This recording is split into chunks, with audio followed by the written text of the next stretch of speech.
Aprobado. Listo, gracias. Ok. Buenas tardes para todos los asistentes. Les deseamos una excelente tarde. Les agradecemos su presencia en este momento. Interesante e importante para nuestro doctorado en Pedagogía de la Universidad Católica de Oriente en la Facultad de Ciencias de la Educación, en tanto es la primera ocasión que tenemos de escuchar la defensa de uno de nuestros estudiantes de su candidatura doctoral. En este orden de ideas, la profesora Karina Gómez Giraldo sustentará su proyecto de tesis doctoral, el doctorado en Pedagogía. La profesora Karina es normalista superior, licenciada de la Universidad Católica de Oriente, magíster en Educación de la Universidad Católica de Oriente, docente del municipio de Río Negro, y sustenta su tesis de proyecto doctoral titulado Kant y la autonomía como propósito de formación de maestros. Su director de tesis es el doctor Alexander Hincapié García, quien nos acompaña también en esta sesión. La profesora tiene 30 minutos para presentar su proyecto y responder a las observaciones de los jurados. Nos acompañan los jurados en esta ocasión, el padre Raúl Ramírez Valencia, la profesora Diana Milena Gómez Hurtado y el profesor Juan David Piñeres. A todos gracias por su asistencia, a Karina éxitos, y bueno, podemos proceder. Karina, puedes iniciar proyectando tu pantalla. Bienvenida. Bueno, gracias, profe. Ya les comparto.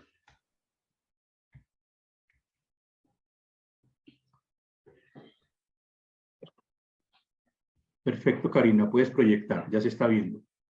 Listo. Gracias, adelante. Bueno, muy buenas tardes para todos. También les agradezco el estar aquí. Antes de iniciar, entonces voy a hacer como un paso, pues, o sea, voy a explicar un poco la trayectoria que ha tenido este proyecto en el proceso de formación doctoral.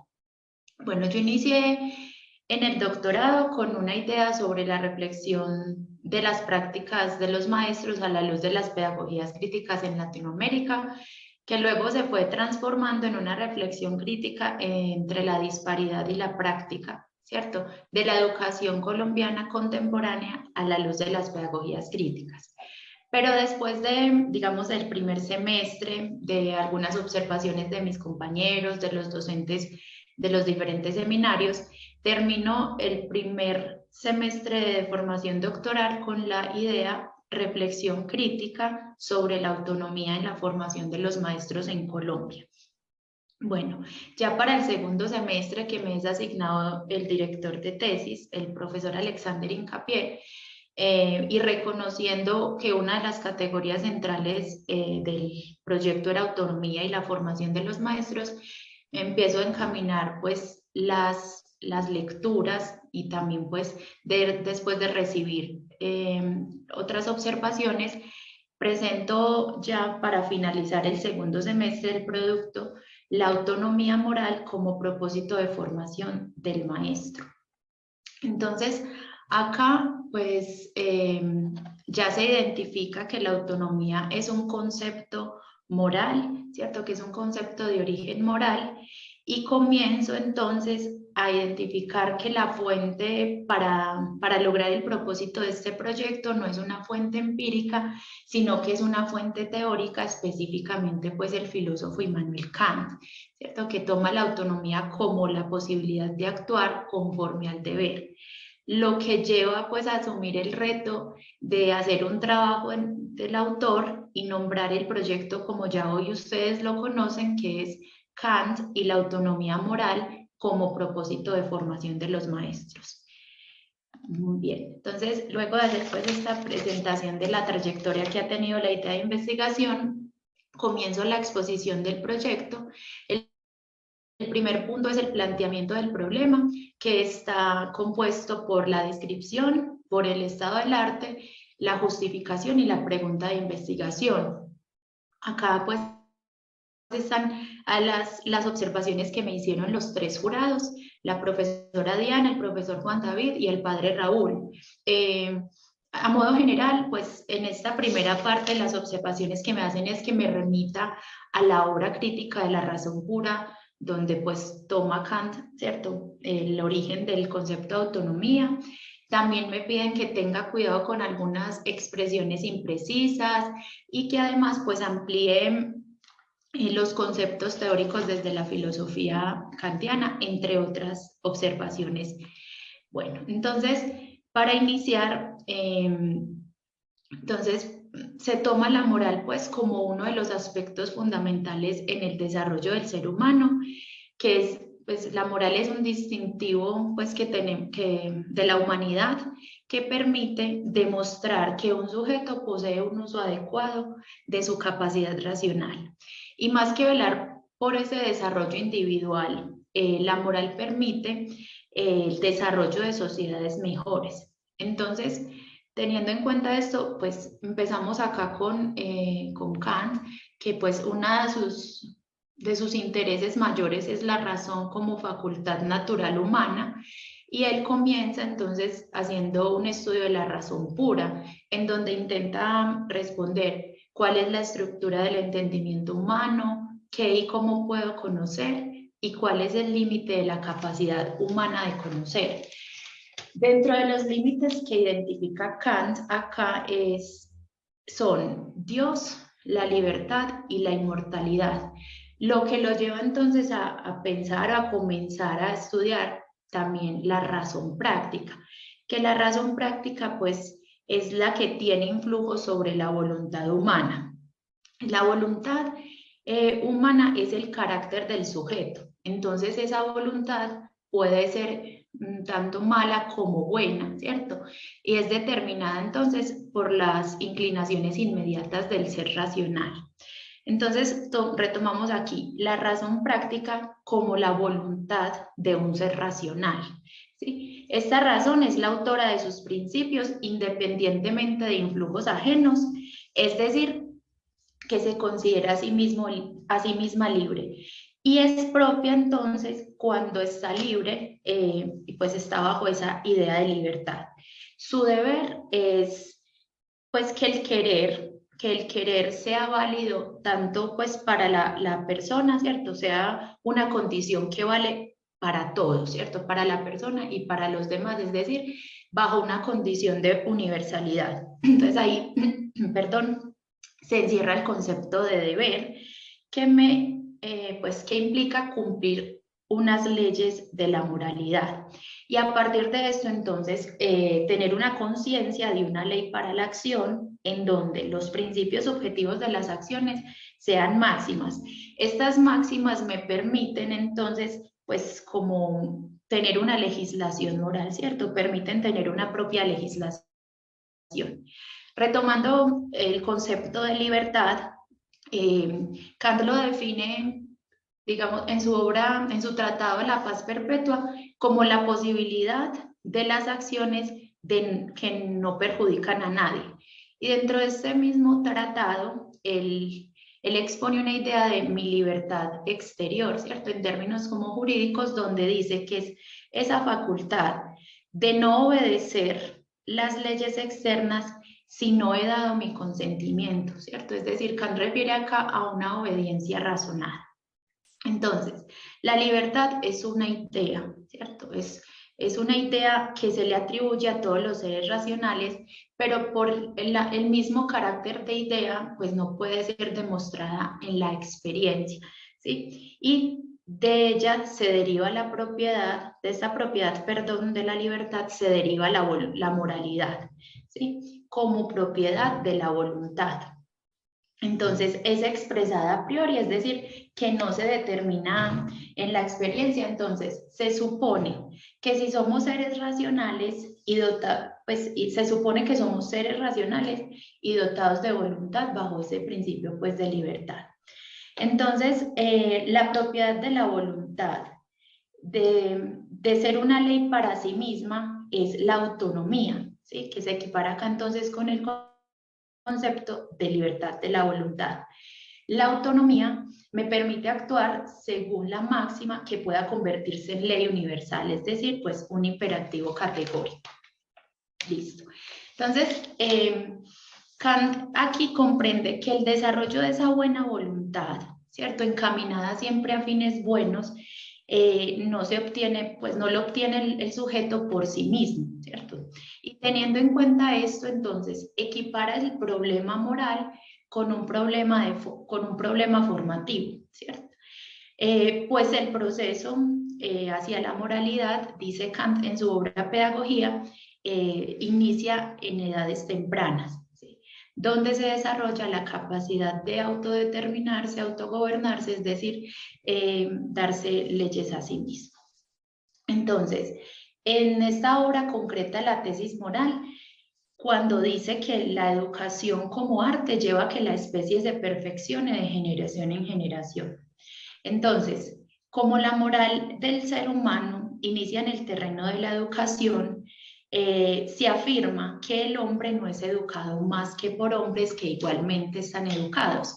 Entonces, para la teoría kantiana de la educación, no se concibe que un sujeto que no es moral, perdón, o no esté en camino hacia esa moralización, eduque a otros, ¿sí? Entonces, un maestro bien formado es aquel que va en camino a alcanzar una autonomía moral, ¿sí? Entonces, se asume que para el filósofo los aspectos técnicos y los aspectos procedimentales a los que generalmente apuntan los procesos de formación de los maestros no hacen parte fundamental de un sujeto educado.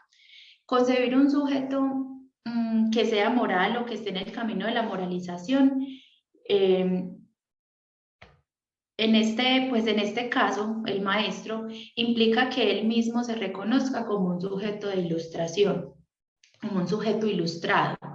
¿Qué implica esto? Pues que sea un sujeto racional, capaz de guiar sus acciones hacia fines buenos, que sea un sujeto que actúe bajo los principios de una buena voluntad y libertad, que deje de estar bajo la guía de otros para que él mismo se autogobierne, se dé sus propias leyes y además desarrolle su propio pensamiento para la toma de decisiones. De este anterior contexto teórico parte esta investigación, esta idea de investigación para problematizar la autonomía moral como propósito de formación de los maestros. ¿Sí? ¿Por qué? Porque se identifica una disparidad entre la manera de comprender la autonomía en el campo moral y la manera en que la autonomía se entiende desde el campo profesional del maestro en Colombia. Bueno, para sustentar un poco lo anterior, se reconocen dos perspectivas de las cuales se puede observar el problema identificado. Entonces, en primer lugar, tenemos una perspectiva normativa, ¿cierto? Que se encarga pues como de regular políticamente la actividad de los maestros. Y en segundo lugar, tenemos otra mirada que sería una perspectiva consultiva que se supone pues que aborda la formación de una manera más compleja, es decir, esta perspectiva es aquella pues, que se pregunta cómo se deben formar los maestros o cómo formar los maestros. Entonces, como ejemplo de la primera, acá ahí pues tengo dos, que es la resolución 2041 del Ministerio de Educación Nacional, en donde definen las características específicas de la calidad de los programas de licenciatura y obtención, renovación o modificación del registro calificado. Dentro de esta resolución, pues no se alude en ningún lugar a, pues, digamos, a la moral, pues, y por ende no a la autonomía como tal. Y está el otro documento que es el Sistema Colombiano de Formación de Educadores y Lineamientos de Política del 2013, también creado por el Ministerio de Educación, en el que aparecen 11 principios y dentro de los 11 principios está la autonomía, pero allí la autonomía es comprendida como un sistema para consolidar trayectos y rutas para la creación de currículos. Entonces también es un concepto que se aleja del origen filosófico de la autonomía. Bueno, por el lado de la perspectiva consultiva está el Laboratorio de Economía de la Educación, que es de la Universidad Javeriana de Bogotá, ¿cierto? Ellos se encargan simplemente de proveer información cuantitativa sobre el sistema educativo, para que a partir de esta información se tomen decisiones frente pues digamos a la educación en general en Colombia. Entonces, con esto se muestra que pues el asunto de la formación de maestros es muy complejo y que ni siquiera digamos, estos entes reguladores o consultores miran la autonomía moral pues de una manera seria, ¿cierto? No dan una mirada seria a esta autonomía moral, no la tienen en cuenta o en muchos casos está mal conceptualizada, ¿cierto? No se refieren al verdadero sentido de esta autonomía. Bueno, para la construcción del estado del arte se han rastreado principalmente trabajos que tengan intereses comunes con este proyecto. Inicialmente se buscaron trabajos en los que se estuvieran, digamos, las dos principales categorías, entonces por autonomía, formación de maestros. Listo. Dentro del rastreo se evidencia que la formación de maestros es algo que se viene pues investigando hace muchos años. Sin embargo, la autonomía no ha sido un aspecto dentro de este interés, no ha sido un aspecto muy relevante de esto dentro de este interés. Pero en lo que encontré veo principalmente dos cosas. Primero, que la autonomía está mal conceptualizada, ¿sí? Negando la aparición de sus elementos fundamentales en el ámbito moral. Y segundo, que en muy pocos trabajos se exponen unas bases teóricas sólidas, como por ejemplo la filosofía kantiana. Bueno, ampliando la búsqueda, el referente de búsqueda, entonces separo por los principales conceptos, autonomía, formación y maestro, y digamos que acá el panorama es mucho mejor, porque si encuentro trabajos que hacen que tienen una postura crítica, que tienen unos fundamentos teóricos muy sólidos, que además me permitieron dar otras miradas a mi propio problema de investigación. Entonces, fundamentalmente en lo que se ha venido rastreando, no se ha encontrado un trabajo con los mismos intereses o los mismos propósitos de este proyecto.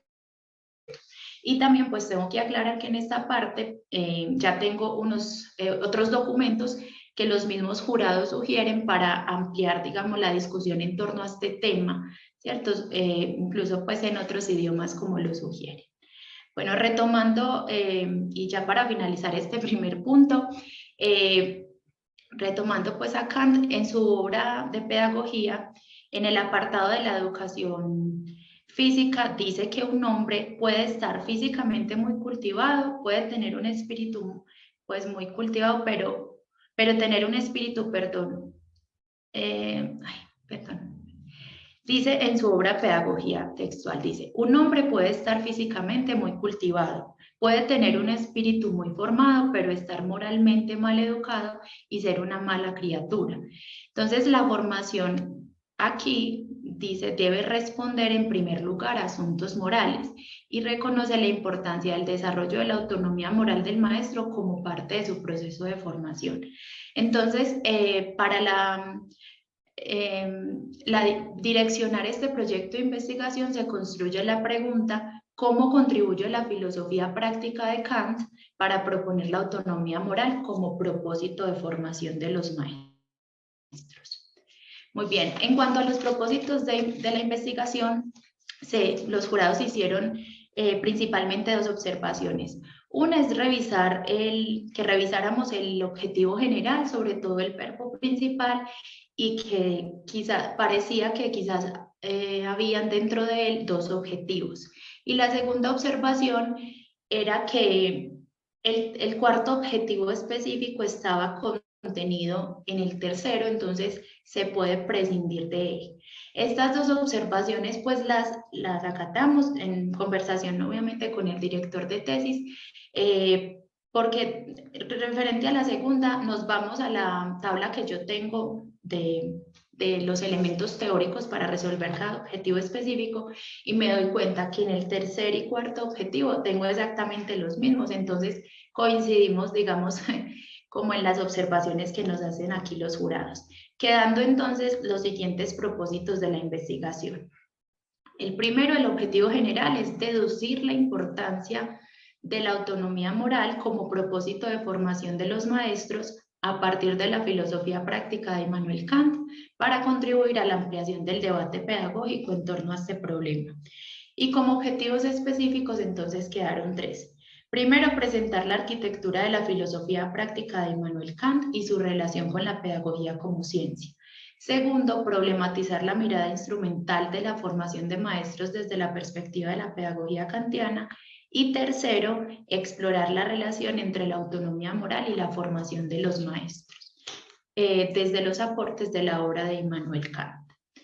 Listo, entonces aquí en cuanto al referente conceptual, coincide también una observación que me hacen en la descripción, en el primer punto, que fue el planteamiento del problema, y es que amplíe, ¿cierto?, que fundamente mejor los conceptos kantianos, en este caso el concepto de autonomía. Entonces, comienzo acá en cómo construye el concepto de autonomía, ¿cierto? Se afirma desde Kant que el desarrollo de la facultad de la voluntad humana es lo mismo que hablar de la construcción de autonomía de los sujetos. Entonces, Kant, en su obra La metafísica de las costumbres, define la voluntad como la facultad de determinarse uno a sí mismo a obrar conforme a las representaciones de ciertas leyes. Entonces, en estas ciertas leyes, Kant se refiere a las leyes morales, esas leyes que yo de manera razonada hago propias, ¿cierto? Como que las tomo como leyes propias. Kant comienza la construcción del concepto de autonomía desde el uso adecuado de la razón, ¿cierto? Desde esa facultad natural que poseemos todos los seres humanos. Porque para él, pues, es el mejor instrumento que conduce al ser humano hacia un propósito digno, en este caso, desarrollar la buena voluntad. Entonces, recordemos ahí que Kant toma unos elementos de la razón pura y también, pues, ya de la razón práctica. El concepto de deber aquí es fundamental, ¿sí? Que es ese querer que vale bajo la condición de universalidad, ¿cierto? Un querer hacer para mí y para todos en general. Entonces, dentro de este deber hay dos tipos de acciones: las acciones por deber o las acciones conforme al deber. Las acciones conforme al deber tienen una intención egoísta y buscan obtener beneficios propios, como honores, íntimo placer o alimentar la vanidad, ¿cierto? Y las acciones ya por deber, que son las que buscan una buena voluntad o de las que desprende una buena voluntad, son aquellas que tienen poseen el principio de honradez, ¿cierto? Y que de aquí surgen esas máximas kantianas. Entonces, la máxima moral kantiana es ese fundamento o motivo que mueve a la voluntad a querer hacer la acción, y cuando esta acción es considerada como un fin último y no como un medio, se formula el imperativo categórico, ¿cierto? Un imperativo categórico, dice Kant, es lo que ordena algo como un fin absoluto, sin condición alguna. Y él tiene varias formas de expresar ese imperativo categórico. Una de ellas es: actúa de manera tal que la máxima de tu acción pueda tornarse en ley universal, es decir, que esta voluntad sea buena, sea pura. Bueno, continuando ya y centrándonos acá también con la pedagogía, aparece la idea de que el fin último de la especie humana es el progreso moral, es decir, comportarse cada vez mejor. Pero, pues, el progreso moral no es un proceso, que se pueda dejar al azar. El ser humano debe crear los medios que lo lleven al desarrollo de su autonomía, ¿cierto? Entonces, como ya se expuso, se considera que este proceso hacia la moralización inicia entonces en el terreno de la educación. Y Kant explica que esto se hace también a través del desarrollo de 4 dimensiones. Dentro de la educación física tenemos la disciplina y la culturización. Y dentro de la educación práctica, entonces, tenemos la prudencia y la moralización. Esa moralización, pues, hace parte de las dimensiones a desarrollarse, pero es hacia donde se está apuntando todo el tiempo, porque es a ese proceso que se quiere llegar. Entonces, para continuar acá, Kant considera que para que un sujeto sea, digamos, calificado como formado, debe cumplir con estas 4 características que pues vienen de esas dimensiones que acabo de mostrar en la anterior diapositiva. Lo primero es que ese sujeto debe ser disciplinado. La disciplina se toma aquí como algo negativo, pero no es porque le quite algo al sujeto, sino porque borra la animalidad y la convierte en humanidad, ¿cierto? Aquí se busca entonces que desde edades tempranas los niños jóvenes interioricen leyes y que sepan pues que hay algunas normas externas que se deben cumplir. Bueno, también el sujeto debe ser un sujeto cultivado. Aquí entran en juego la instrucción y la enseñanza de saberes, ¿cierto? Que le permiten desarrollar al hombre competencias con las que puede, digamos, alcanzar ciertos fines como la lectura, como la escritura o el cálculo. Todo lo que se puede aprender por la instrucción es un saber hacer algo. Bueno, también está digamos, la característica de civilizado, que es decir, un sujeto prudente. El sujeto debe desarrollar las buenas maneras, la amabilidad para desenvolverse bien en la sociedad. Aquí hay una mediación completamente social y cultural. Kant dice que cada época define las formas de civilidad. Bueno, y finaliza con pues moralizado, que es un sujeto encaminado hacia los buenos fines. Recordemos pues como lo expreso aquí en ese orden, aparece en la teoría de la educación de Kant, pero él es muy enfático en señalar que el moralizado es hacia lo que siempre se está apuntando y a lo que se quiere pues lograr por medio de estas las anteriores. Bueno, respecto a la propuesta metodológica, bueno, aquí me piden, como revisar el método, ¿cierto? Revisar como la pertinencia del método elegido y también hacer unas claridades conceptuales. Por términos del tiempo, yo voy a explicar la parte de abajo, entonces, pues yendo a la obra Crítica de la razón pura, en su introducción nos encontramos que dice que la filosofía trascendental es la idea de una ciencia cuyo plan tiene que ser enteramente esbozado por la crítica de la razón pura, de modo arquitectónico, es decir, a partir de principios, garantizando plenamente la completud y certeza de todas las partes que componen este edificio. Entonces, pues aquí nos damos cuenta que dentro de esa razón práctica, como ya lo vengo exponiendo, a pesar de que sí se trabajan a priori, o sea que no se tienen que demostrar en la experiencia, también se trabajan necesariamente conceptos empíricos, por ejemplo el del deber, ¿sí? U otros conceptos empíricos que se trabajan como placeres, como esas inclinaciones naturales para mostrar, digamos, los límites. Entonces, se reconfigura el método para esta investigación y se decide continuar con una crítica antropológica, haciendo una crítica antropológica, ¿sí? Entonces, dentro de la crítica pues, antropológica se van a tomar como los saberes previos, ¿cierto? Como propedéutica la filosofía kantiana, para identificar los límites en los procesos de formación de los maestros, para encaminar su voluntad y libertad, que pues ya la poseen por ser seres racionales, hacia una autonomía moral. También con esta crítica entonces se busca reconocer elementos necesarios que ayuden a dar otra mirada a la formación de maestros y estén encaminados hacia hacia proponer un desarrollo moral de los mismos, ¿cierto? ¿Por qué también es crítica? Porque pues leyendo esta obra de Kant, pues nos damos cuenta que él lo hace todo en torno a una crítica hacia ese conocimiento puro, en donde, como dije al inicio, se preocupa por cómo conocemos, qué conocemos, pero además también de identificar los límites y a partir de ahí, pues él construiría todo un sistema filosófico. Entonces, esa sería como el método que se tiene ahora. Bueno, Karina, y cuentas con 5 hola, minutos más, Karina. 5 minutos para cerrar. listo. Gracias. No, yo ya voy a acabar. Y bueno, acá están pues ya unas observaciones finales que aparecen también en el formato de candidatura.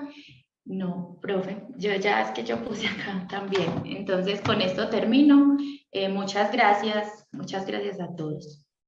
Gracias, Karina. Damos entonces la palabra a los jurados en el orden que quieran intervenir. La doctora Diana, el doctor Jesús Juan David y el padre y doctor José Raúl. Bueno, si desean, comienzo entonces yo, que creo que era la jurada número 1. Bueno, Perfecto. un placer, Karim, un placer estar acá con todos y todas en este espacio. Me gustó mucho la presentación, Karina, sobre todo porque fuiste aclarando nuestras inquietudes dentro de todo el proceso de evaluación de tu candidatura. No, pues al final me quedó un poco, pues, quedé un poco confundida con si se pasó de un método trascendental a un método crítico antropológico, que creo que pues es como tu apuesta significativa y me gustaría pues escuchar una pequeña ampliación sobre eso. Creo que fue cuestión del tiempo. Ahora, sobre lo que nos presentas hoy, veo por lo menos en lo que corresponde a los objetivos una claridad muy, muy buena. Con respecto a lo que te dije y lo que perciben los demás jurados, es evidente que pues has avanzado muchísimo desde el momento en el que revisamos tu trabajo hasta ahora. Bueno, el estado del arte también me gustó mucho. Hubo un asunto y es que pues presentaste desde el inicio las 3 obras fundamentales que estás abordando de la razón práctica, con respecto a la filosofía práctica kantiana. Creo que es muy pertinente porque pues todo lo que defiendes está anclado en estos 3 textos. Yo te sugerí que volvieras a la crítica a la razón pura porque hay todo un trabajo sobre la autonomía que inicia desde allí y que es importante para entender lo que se aboga en toda la filosofía práctica kantiana. Creo que sobre todo la parte donde muestras el nacimiento del concepto de autonomía está mucho más sólido, mucho más claro respecto a lo que escribes y también pues me parece muy importante desde esa perspectiva. De todas formas, creo que todavía hace falta trabajar un poco más sobre ese concepto, sobre todo lo que significa autonomía moral, porque pues, das por entendido que todo en Kant es autonomía moral, pero digamos hay unas lecturas contemporáneas y también algunas obras en las que hay una contraposición y un diálogo entre la autonomía y la heteronomía que serían interesantes, sobre todo para que tú logres evidenciar cómo se ha traducido ese concepto de autonomía moral en las lecturas que se han hecho en Colombia sobre ese concepto, sobre todo en lo que tú nombras en tu trabajo como jurídico. Es un concepto que se ha abordado, autonomía moral, de manera jurídica muy ampliamente para abordar asuntos como la educación, que creo que serían pertinentes de revisar a la hora de contrastar con estas regulaciones y demás documentos a los que aludiste para hacer frente a lo que es la formación de maestros.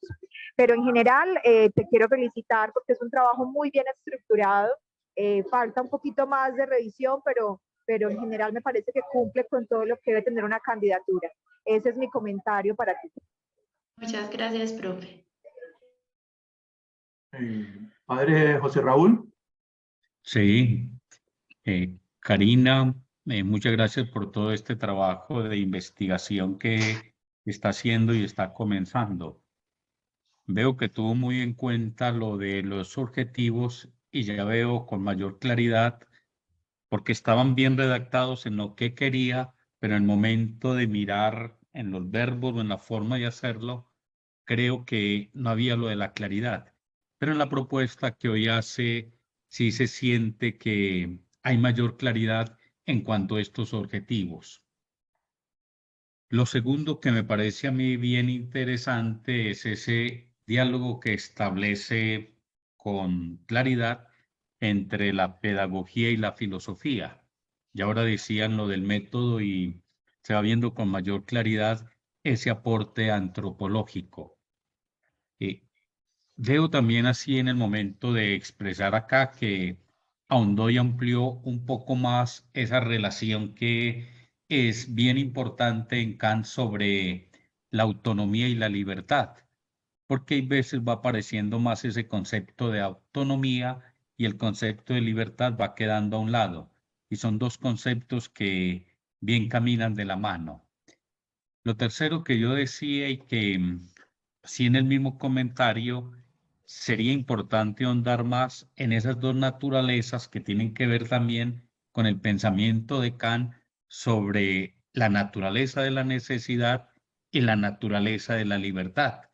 Esas dos naturalezas van dando así una mayor amplitud a todo esto que está proponiendo Karina. En cuanto a los referentes teóricos, veo que hay amplitud, se ha hecho una buena pesquisa, se ha mirado bien todo el estado del arte y felicitarla y animarla a que siga con este trabajo de investigación. Muchas gracias, padre. Muchas gracias.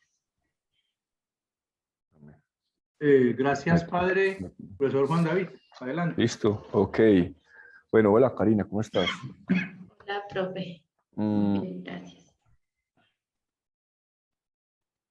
bueno, no, pues a ver, yo en principio, pues también como felicitarte porque, pues porque mira, o sea, ¿qué formación tenés vos? ¿Vos qué? Pues yo soy licenciada en matemáticas. Ujú. Pues, claro, te metiste en un lío, pues, de todas Sí, maneras, porque porque, pues, digamos, yo creo que hablar de filosofía es como cuando uno le dicen, pues venga, hablemos de, no sé, de ingeniería. Pues en realidad eso es así. Nosotros creemos que, pues que como que tenemos un acceso fácil a la filosofía porque venimos de las ciencias sociales y yo creo que eso no, pues por ahí no va la cosa, ¿cierto? Y en esa medida, pues yo te quiero pues felicitar porque por dos cosas, o sea, o por varias, pero digamos, planteemos dos. Uno, eh, digamos, el texto escrito, aunque el texto escrito, digamos, debe alcanzar una mejor exposición demostrativa, conceptual, etcétera, sin duda. Y es una cosa que vas a ir logrando. De todas maneras, es un texto, digamos, que deja claro pues qué es lo que querés hacer, ¿sí? No es, digamos, confuso, no es extraño, no está lleno pues como de excesivas, vamos a decirlo así, como perífrasis. Yo creo que le falta pues precisión, pero es porque, pues obviamente porque se trata digamos, de trabajar con conceptos a los que yo creo que no estás acostumbrada y uno poco a poco se va metiendo pues en ellos. De ahí se sigue lo siguiente, y es que aquí en esto que nos presentas hoy, se ve que efectivamente te fuiste a leer, pues, al menos la metafísica de las costumbres, me imagino, pues, y otros textos seguramente, y fuiste digamos, a exponer que entendés, pues, como, digamos, por autonomía, por voluntad, ya en la manera en que vos hablas, uno empieza digamos, a percibir y a reconocer, digamos, un lenguaje común, más filosófico, ¿cierto? Unos términos, digamos, el uso de unos términos más precisos. Obviamente, digamos, la extensión, digamos, proposicional de eso vendrá en la medida en que vos vas conociendo mucho más al autor. Entonces, me parece que la exposición hoy fue una exposición, a pesar del tiempo y de que te quedaron faltando cosas por decir y que seguramente vas a estar diciendo, ¿por qué no alcancé a decir esto? ¿Por qué no dije lo otro? No siempre le pasa eso pues cuando expone, pero a pesar de eso, digamos muestra pues el trabajo que hiciste ahora y con tu, pues vos y con tu asesor, pues que parece que estuvo muy bien hecho, pues, y también como el respeto por los comentarios de los tres jurados. Me parece, pues, digamos, eso me parece, pues, digamos, algo que hay que resaltar, muy importante. Bueno, es que tengo como una enfermedad, pues. Bueno, yo después me puse a pensar, autonomía moral como propósito de formación. Ajá. Me puse a pensar, eso no lo escribí, pero eso lo vengo a pensar es ahora.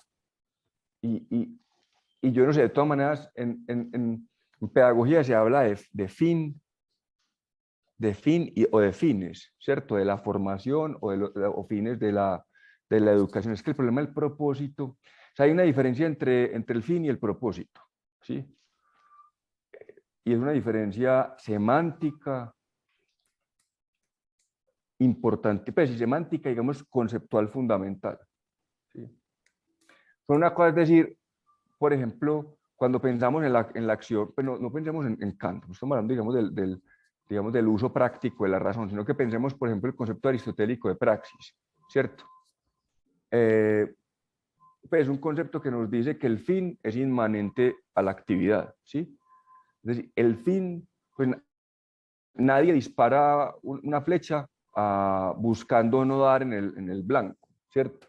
El blanco es el fin que es inmanente a la actividad, es un telos, pero uno puede errar el propósito, ¿cierto? Pues porque, digamos, está haciendo mucho viento, porque uno no, digamos, no enfoca bien, o, digamos, en el momento, pues algo le pasó al ojo de uno, entonces uno digamos, puede errar el propósito, pero nunca el fin no se yerra.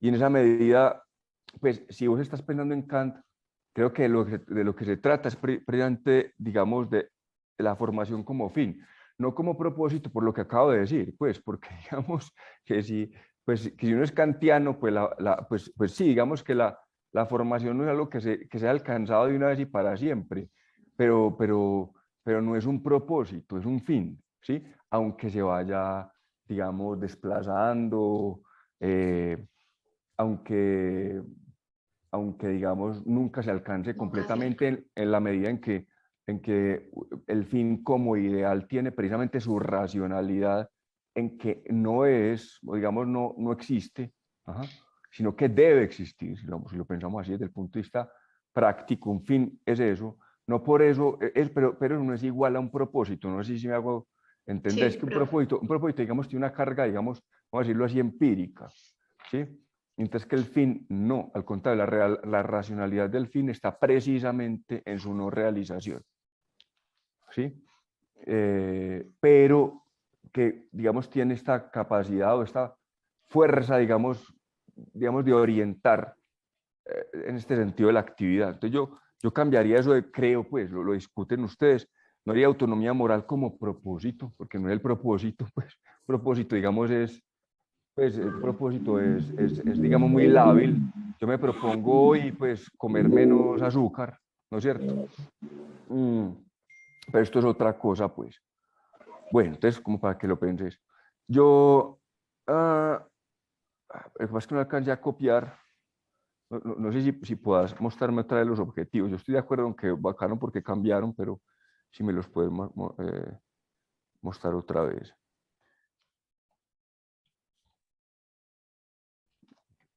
Acá está, profe. Ajá. Ay, perdón. Tranquilo. Ok. Ujú.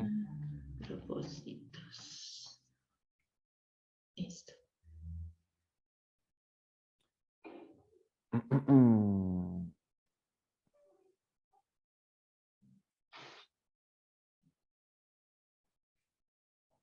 Bueno, ahora bien, a mí me parecen bien, pues como en términos generales me parecen bien. Yo sugeriría, pues algo que yo anoté ahí, y pues insisto sobre ello, pero es por el tipo de trabajo que estás haciendo, y es como,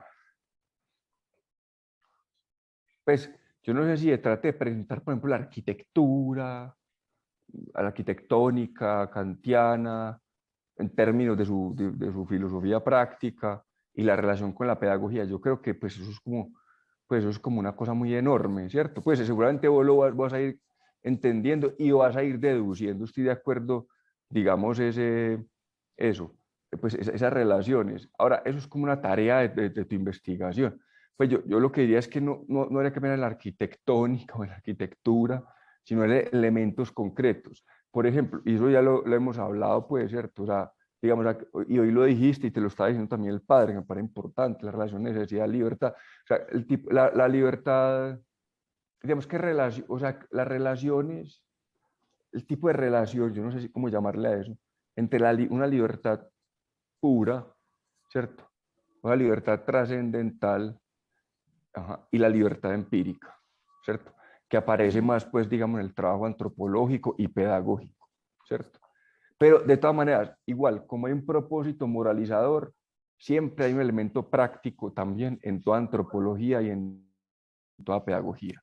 Y sin embargo, la antropología y la pedagogía no pueden reducirse al elemento práctico, está ese elemento pragmático, digamos, pues, es decir, todo lo que plantea Kant tanto en antropología como en pedagogía, ¿no es cierto? Entonces, por ejemplo, yo pensaría las relaciones entre libertad por un lado y libertad por el otro. Y digamos, ¿en qué sentido uno puede pensar en una autonomía que no sea fundamentada solamente en términos, digamos, no sé, pues, digamos, en términos de la... Es que esto es complicado, pero también te lo estaba diciendo la profesora ahorita. Es como si la pedagogía tiene que ver con la moralización, y también eso está al final, digamos, de la antropología. Ajá. Y si la libertad, digamos, digamos, antropológico-pedagógica es también una libertad empírica, no solamente trascendental. Entonces, ¿en qué sentido podemos seguir afirmando que la autonomía se reconoce,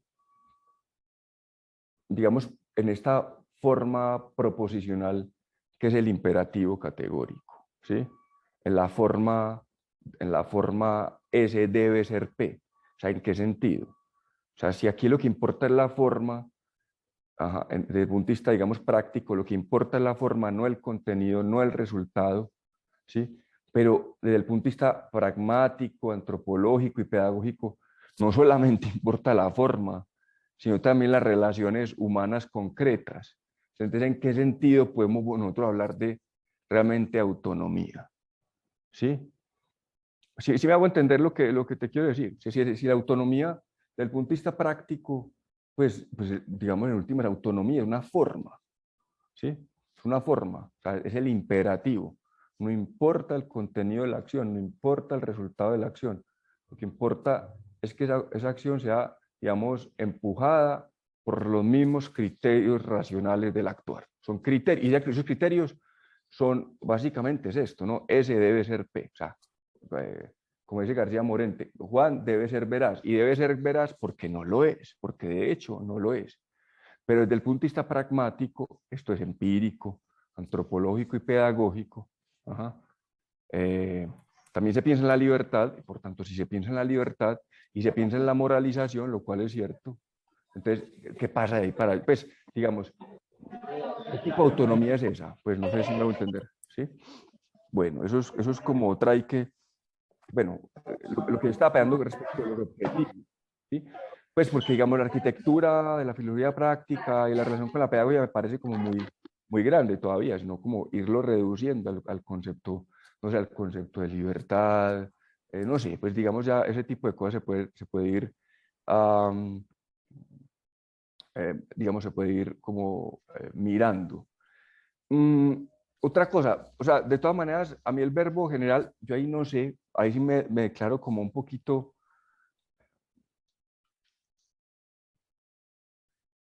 pues más o menos incapaz, porque digamos el verbo dice deducir, pero uno siempre hace, digamos, uno siempre hace deducciones. Kant lo que hace es hacer, sobre todo, análisis. Es decir, de todas maneras, el método trascendental, que de hecho ni siquiera es de él, eso es Hermann Cohen, pues es kantiano, pero Hermann Cohen le da ese nombre, pues lo vuelve método. Pues si uno piensa en la crítica de razón pura, estética y analítica, ¿cierto? Pero análisis es porque tiene que ver con juicios, con los analíticos de Aristóteles, ¿sí? Y sobre todo porque Kant lo que muestra, ahora, habría que pensar ya digamos, cómo juega ahí, qué lugar tiene pues una fundamentación de la metafísica de las costumbres, pero Kant lo que se encuentra es con un conocimiento que ya está ahí, pues digamos, él no está, sí. no está agregando nada nuevo, uno también le puede agregar cosas nuevas al sujeto del cual predica de manera a priori, pues el juicio sintético a priori es eso. Sintético, Pero no es que analítico. pero él está analizando en la medida en que nos está mostrando qué es lo que hay ahí. ¿Cierto? Es decir, como cuando das una clase, pues vos te lees un libro, lo tenés ahí y vas y los entregas a tus estudiantes, ¿cierto? Pero entonces, digamos, listo, si el problema es deducir la importancia, pues habría que ver la relación, esto pues así es más metodología me imagino, pero lo dejo ahí, habría que ver la relación entre deducir y los otros, bueno, ya lo quitaste ahí, pero entre deducir y los, o sea, mejor dicho, si se trata de deducir, ¿tienes? Entonces, si se trata de deducir, ese deducir puedes analizar, o sea, desglosar, analizar en presentar, problematizar, explorar. O sea, esas tres cosas te van a llevar a deducir, ¿cierto? Ustedes piensen bien eso. Yo no sé si sería deducir o, digamos, o no sé.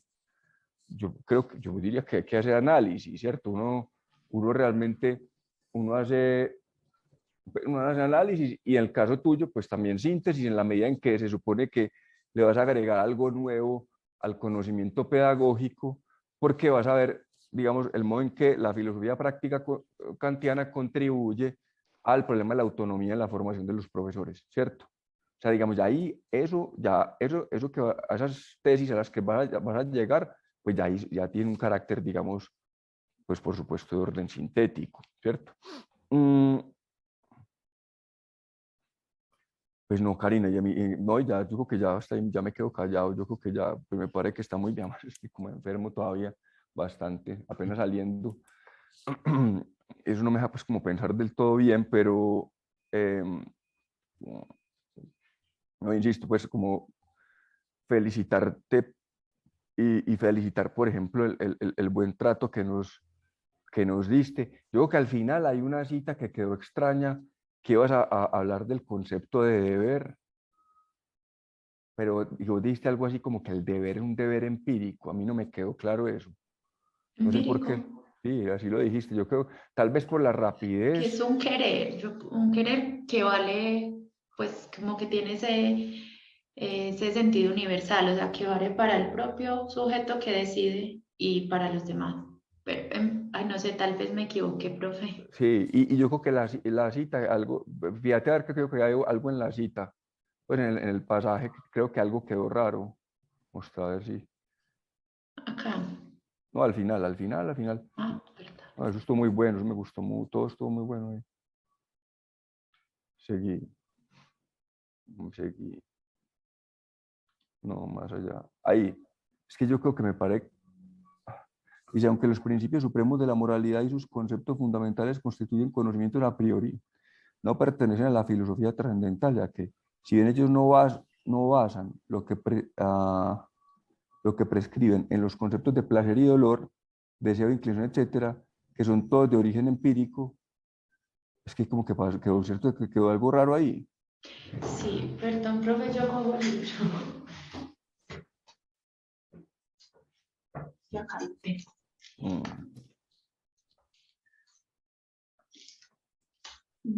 57. A ver, que son todos de origen práctico.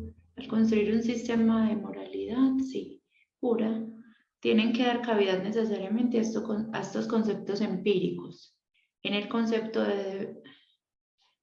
sí, de debida necesariamente, sí, profe, ahí es debida. Listo, ok. Sí, fue un error al escribir la cita del libro, gracias. Bueno, listo. Bueno, Karina, no, ya con gusto y bueno, felicitaciones. No, muchos éxitos y seguí así, para que vayas puliendo, pues como uno va puliendo, pues es curioso, pero uno va puliendo una facultad con la que uno cuenta ya, pero se va puliendo, se va formando, uno va alcanzando mayor precisión y yo creo que vas por muy buen camino. No, profe, no, muchas gracias a usted y a los otros dos jurados, al padre Raúl y a la profesora Diana, por la dedicación con la que pues hicieron lectura de mi candidatura doctoral, porque fue pues como esas observaciones las que hoy me permitieron ampliar y dar otras miradas a mi propio problema. Y al profesor Alexander también, muchas gracias pues por el apoyo como en todo este proceso. Gracias.